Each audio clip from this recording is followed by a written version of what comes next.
Welcome to Siesta Key. We're on the west coast of Florida, really close to Sarasota. Today what we're going to do is explore the area. Siesta Key Beach, which is actually where I'm at right now, has been consistently voted as one of the top beaches in the United States and sometimes one of the top beaches in the world. And what makes this place so special is the fact that the beach is very wide. You got the Gulf blue warm waters, but also the sand is very soft, and it's because it's made out of 99% quartz. My name is Kitchun Fitzmatt. I'm a real estate agent, of course, on Siesta Key. So I work in Sarasota County and Manatee County. The point of this video is really to showcase Siesta Key to you because I believe it's going to be one of the most popular areas to live in Florida if you wanted to live coastal. It really doesn't get any better than that. What we're going to do today is get to know the area.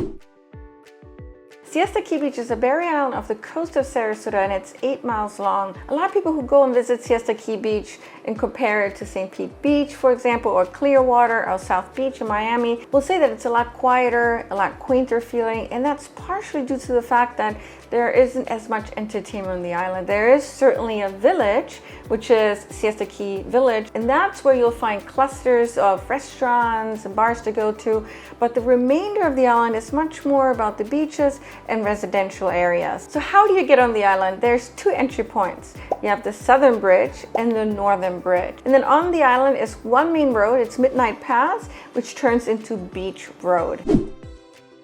Siesta Key Beach is the most famous beach that we have on Siesta Key, and that's driven by the fact that there's just been so much publicity around it, and that's also helped by the MTV show called Siesta Key.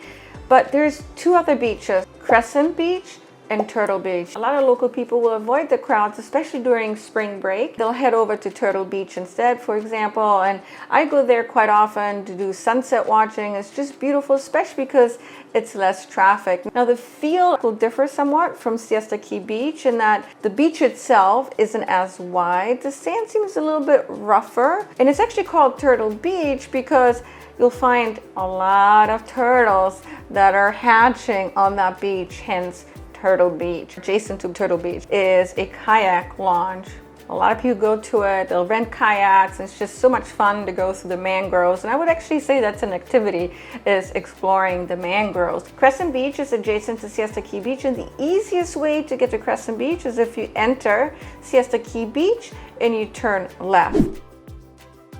Now let's talk about the reason why Siesta Key Beach is so famous. It certainly has to do with a lot of aspects to the beach, but first off is the blue warm waters. It's just gorgeous. The waters are calm usually, unless there's a bad storm, and it's beautiful. And the sand itself, because it's made out of 99% quartz, is super soft. The advantage of it is not just that it feels good on your feet, but it also stays cool even in the hottest of summer days. Now the beach itself is very wide, and there's a lot to do on the beach, just for kids, for families, really for everybody. Volleyball courts, a lot of people are very active at the beach. Right next to the beach actually are tennis courts and pickleball courts. There's a food court, bathroom, so great place for the entire family to go to and to enjoy.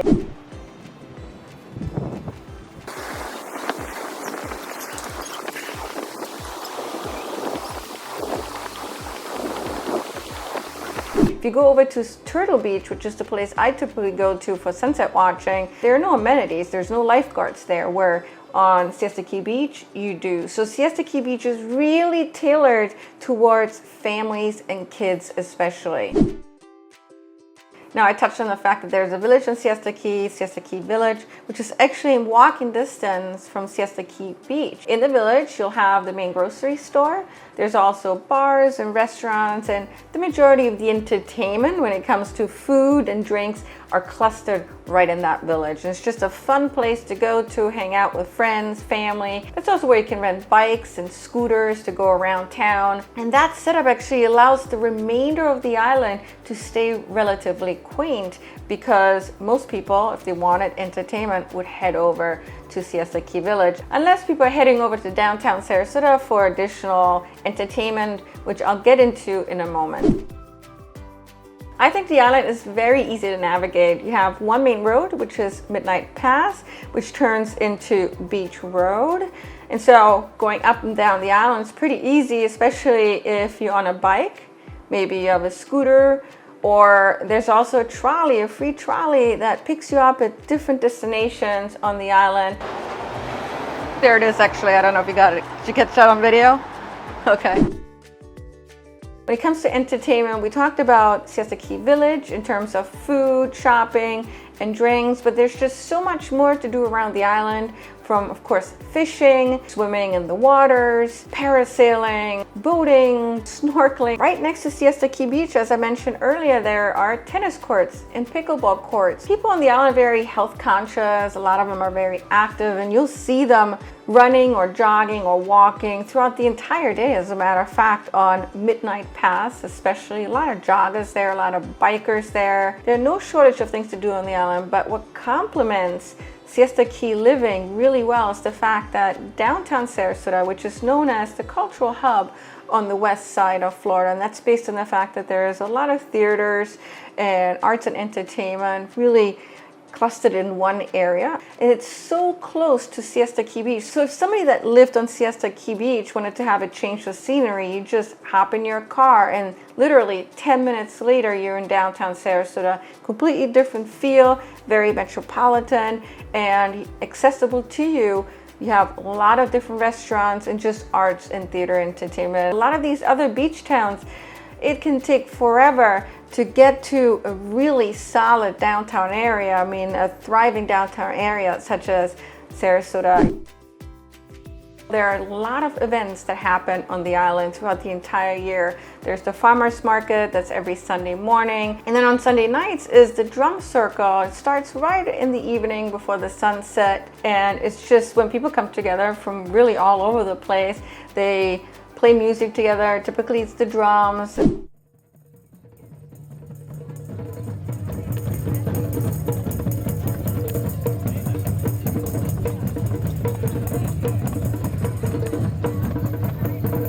If you've never been to a drum circle, you have to come at least one time because it is definitely an experience to be had. People are very inclusive, and yeah, I mean, it's just a great time. There's also different art shows that get organized on Siesta Key Beach, and then on a yearly basis, we have the sand sculpting event that typically happens, I think it's in November. Literally, sand sculptors from all over the world will come.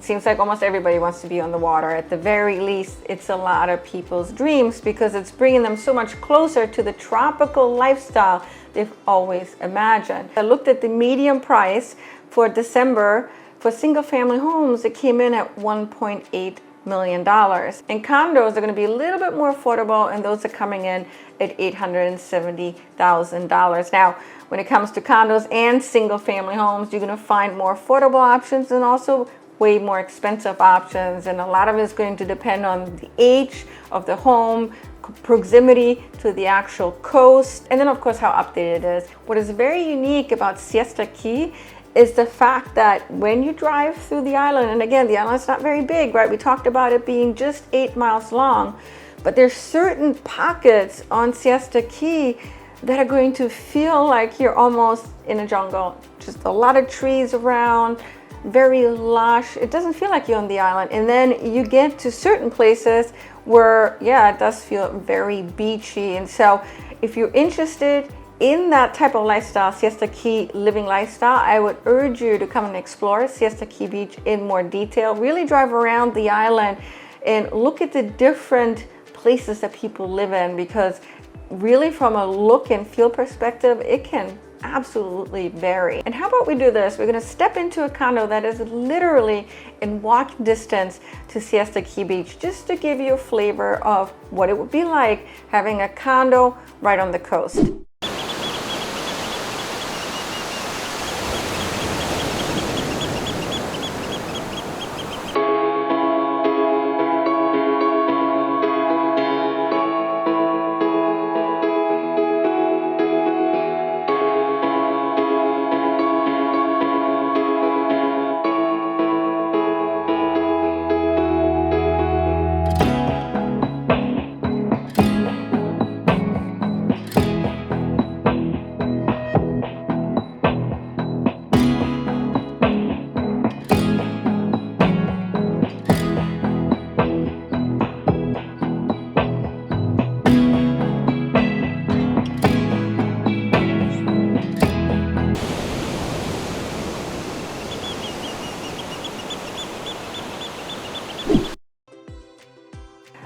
summarize the value proposition of living on Siesta Key in my own words. And that is, for one, being close to award-winning beaches. And according to many people, some of the most beautiful beaches they've ever seen. That's one. Number two is lots of entertainment, especially off the island, which is super close by. And the benefit there is because the island isn't really about entertainment per se. You've got the village, but it's not about that. It's much more about the beaches. The island remains relatively quaint when compared to many other beach towns in Florida. Now, if you're interested in the condo we just walked through, which I'm listing, it's being listed at $750,000, call me or email me anytime.